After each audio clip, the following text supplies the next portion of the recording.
Hello everyone, welcome back. Well, finally, after months of waiting, we had the shareholder meeting to vote on the merger with Hyliion, and great news, you guys might have heard this by now, they voted in favor of the merger, so that is excellent. However, this is 2020, nothing ever goes smoothly.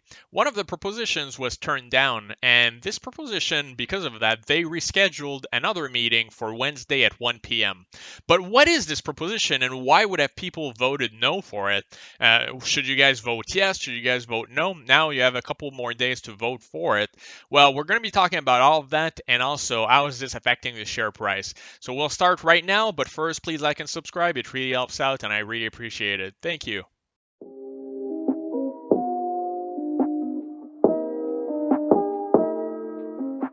Alright guys, so during the shareholder meeting today, proposal number 3 was turned down, and this was kind of surprising because no one had really talked about it before. No one had mentioned that this might be a problem or that it would be contested or anything like that. So a lot of people probably don't even know what this proposal is or what it means, so that's why we're going to be looking into it today, and we'll see if it can compromise the actual merger. So they sent out a press release saying that they adjourned the meeting to September 30th at 1 p.m., that's Wednesday. Then hopefully if everything goes through, they'll be closing the merger on Thursday and then it would start trading on Friday.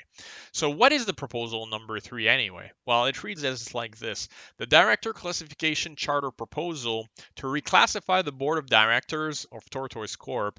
And, well, then they go on with the other proposal. So the whole deal with Proposal 3 is whether or not the board of directors for Hyliion should be classified or non-classified. Well, who cares about this, right? It's not something that we usually pay a lot of attention to. However, the problem is that since the whole fiasco with Nikola, where Trevor Milton was the chairman of the board and had just kind of free reign to do almost anything he wanted. In fact, for a long time, his dad was on the board. So of course his dad was going to support him no matter what until he was replaced. Well, the whole point is that now with this entire fiasco, people are just a lot more careful about the corporate governance and they want to have a little bit more input. So the board of directors for Hyliion right now, what's proposed and what we expect it to be is Robert M. Knight. Then of course you have Thomas Ely, which is the CEO, Vince Cobbage coming from Tortoise, Stephen Pang from Tortoise. Then you have Ed Alcola, managing director at Teakwood Capital. Then you have Howard Jenkins, former chairman and CEO of Publix Supermarkets, and then Andrew H. Card Jr., former White House Chief of Staff and U.S. Secretary of Transportation. So from everything I've read, all the opinions, I haven't seen anyone really doubt any of these people, right? Anyone say that these guys aren't trustworthy or that they won't have like a lot of good input in the company. No one seems to debate that, right? Everyone likes them and are supportive of them. However, having the board classified versus unclassified or non-classified has different repercussions. So if the board is classified, what it means is that each board member is going to be in a separate class, right? There might be 3 classes for the 7 board members. And then each class is going to be re-elected at different periods. That makes it a lot tougher for the company to suffer from a hostile takeover because in 1 year there might be 2 people going for re-election, then the next year it might be another 2 people, and then the year after that might be 3 people, something like that. And that makes it very, very difficult for another company to try to do a hostile takeover by selecting the board members and packing the board. And then the other argument that's always brought forward, and you can compare this with elections, is that by being elected for several years, it just allows them to have more of a long-term planning type of mentality as opposed to always being short-sighted and looking at what's coming up in the next year.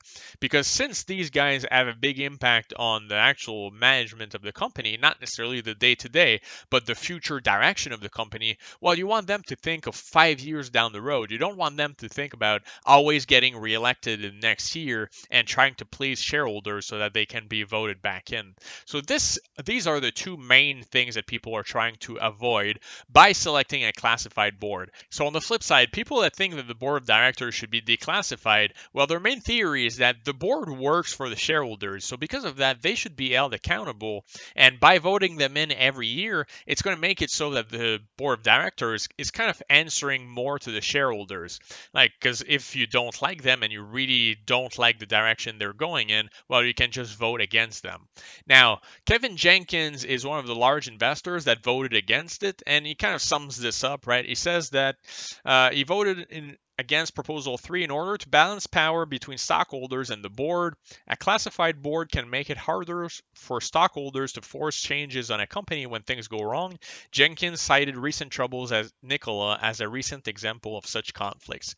So again, it kind of helps the shareholders have a little bit more balance of power with the board of directors. I was looking for statistics to see what the overall market is doing and how other companies are handling it, and I found this one study that says that the Russell 3000 board classifications, well, there's a small trend going towards declassifying the boards, but it's very narrow. I mean, you can see 58.5% to 41.5%, and this was 5 years ago, but still it's fairly close, almost 50-50. When it comes to the S&P 500, though, I mean, there's a clear trend going towards declassifying the board of directors and being a little bit more accountable to the shareholders. As you can see, it went from 67% in 2011 all the way up to 89% in 2015. So there's a clear trend here.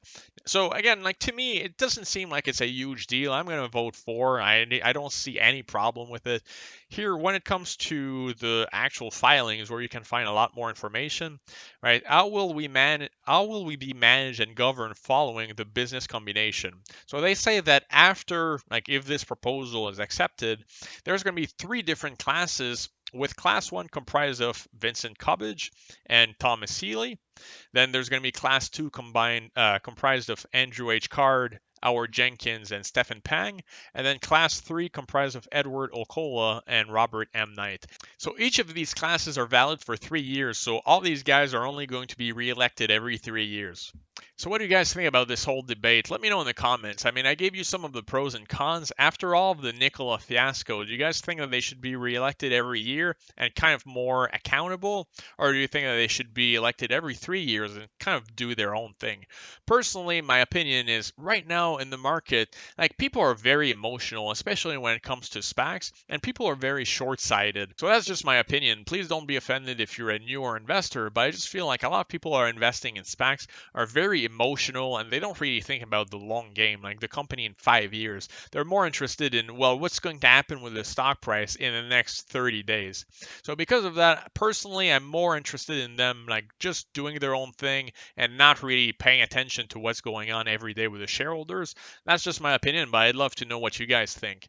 But now if we look at the stock price, it's done pretty well today considering this delay that no one really anticipated, right? It started off the day pre-market with a very nice gap up from mid-40s to 52. And then as these events unfolded, well, it was kind of predictable that there would be some selling. So it went all the way down to the mid-40s again. And I mean, this is where I was kind of not really sure what was going to happen. Were people going to panic sell? But pretty quickly it came all the way back and now it's started to be more trending sideways. So that was very good. It ended the day up 8% and then very nice gain after hours. Oh wow, this actually came up significantly. When I started filming after hours, they were up about 75 cents. Now it's up $3. So that is great. We'll see if the momentum keeps going tomorrow. But see, people aren't panic selling right now, and that's very good. So what about the volume? Because I didn't look at it today. The volume, twice the usual amount, right? And it didn't drop. So that's very, very solid. So 11.8 million compared to the usual 5.8 million.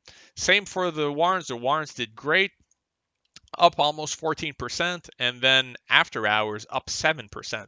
So if you guys held on to your stocks, to your shares and your warrants, you're doing really well right now. Again, I've mentioned this a million times, but look at the big difference between the warrants and the shares.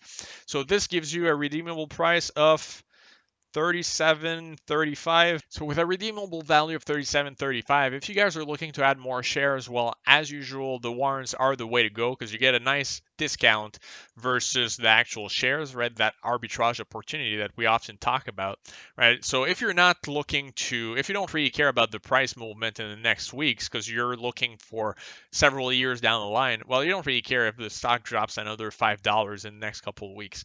So the warrants would be the way to go, and then you can redeem them and get that discount. So that's it for today, guys. I hope you enjoyed the video. Please let me know if you're going to be voting for this proposal if you haven't already, and what you think of this whole classified versus non-classified debate. Like, do you even care about this? I personally don't care that much, right? So for me, as long as the merger goes through, that's the number one thing. That's the only thing that I care about. So let's merge and let's start trading on Friday. It's going to be very good for us as the shareholders.